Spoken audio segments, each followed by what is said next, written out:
MP Arjuna சீமான் அவர்களை பத்தி பேசுற வீடியோ வைரலா போயிட்டு இருக்கு. அந்த வீடியோ எடுத்து பரப்புறது யாருன்னு பார்த்தா டிவிக்கே விர்ச்சுவல் வாரியர்ஸ் எடுத்து பரப்பிட்டு இருக்கானுங்க. தற்கூரின்னு சொன்னா கோவம் வேற வருது. ஒரு விஷயத்த பரப்புறோம்னா அவன் யாரு என்னன்னு பார்க்க மாட்டீங்களா? சீமான் மேல இருக்கிற பியூர் வன்மத்துல யாரு சீமானை எடுத்து பேசினாலும் எடுத்து பரப்ப வேண்டியது. அங்க என்னன்னா தமிழ் இனத்தை கொண்ட ராஜபக்சே குடும்பத்தோட அவன் நெருக்கமா இருக்கிறான். இங்க என்னன்னா தமிழ் இனத்தை கொல்ல உதவன காங்கிரஸோட சேர்ந்து நிக்கிறவங்களை சந்திச்சு பெருமையா பேசிட்டு போறான். நீ யாருன்னு எங்களுக்கு நல்லா தெரியுது. ஆனா உன் வீடியோ எடுத்து பரப்புற தற்கூரிங்களுக்கு தெரிய மாட்டீங்க. எம்பி அர்ஜுனா, உனக்கு வேற வேலையே இல்லையா? எப்ப பார்த்தாலும் சீமான் சீமான் சீமான்னு கதறிட்டே இருக்கியே ஏன்? நீ எவ்வளவு பெரிய தற்கூரின்னு நீ தமிழ்நாட்டுக்கு வந்து சந்திச்ச ஆளு, ஆதரவு கொடுத்த ஆளை வச்சே நாங்க தெரிஞ்சுக்கிட்டோம். உனக்கு பாராளுமன்றத்துல நின்னுட்டு உங்க நாட்டை பத்தி பேச விஷயமே இல்லையா? அங்க ஒரு பிரச்சனையும் இல்லையா? இலங்கை பாராளுமன்றத்துல நின்னுட்டு தமிழ்நாட்டுல இருக்கிற சீமான் அவர்களை பத்தி பேச வேண்டிய அவசியம் எங்க இருந்து வந்துச்சு? பாராளுமன்றத்துல நின்னுட்டு சீமான் சீமான் கத்திரிய அங்க நீ சீமான பத்தி பேசுறத யார் கேட்டுட்டு இருக்கா? யார் அனுமதிச்சிட்டு இருக்கா?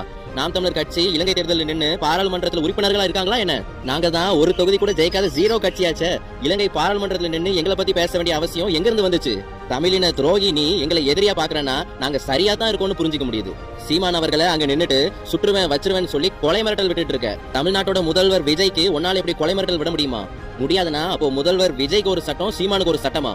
1.25 கோடி வாக்கு வச்சிருக்கிறவனுக்கும் 19 லட்சம் வாக்கு வச்சிருக்கிறவனுக்கும் சாமானியனுக்கும் சட்டம் மாறுமோ?